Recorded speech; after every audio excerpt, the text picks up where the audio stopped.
As for the latest on Korea's bleak demographic portrait, the latest findings show that the number of births dropped to the lowest for any February, while the number of deaths sharply rose. Our Park Kun-woo has the exact numbers.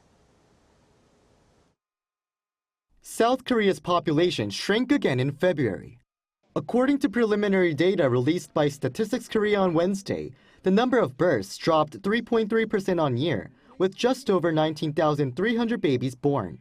That's the lowest figure for any February since related data was first compiled in 1981. The financial burdens, such as housing costs, are one of the reasons for low birth figures. And changes in people's perception nowadays that it isn't a must to get married and have kids is another reason. While saying it would not be realistic to expect birth rates to rise again immediately through governmental policies, one expert said changing people's values and perceptions is much more important.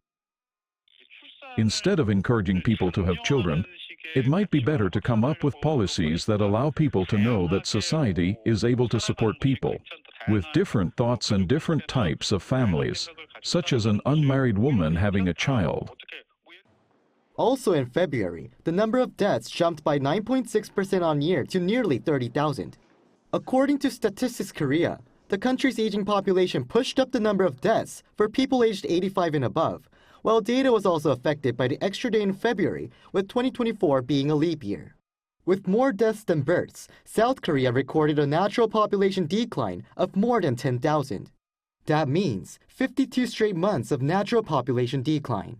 Also in February, the number of registered marriages stayed just under 17,000, down 5% compared to the year before. Statistics Korea said that fewer workdays that month due to Lunar New Year celebrations meant fewer opportunities for couples to register marriages. However, the agency said the total number of marriages for January and February did see an on-year increase of 3.3%. 7,300 divorces were recorded in February, up 1.8% from the year before. Park Kun-woo, Arirang News.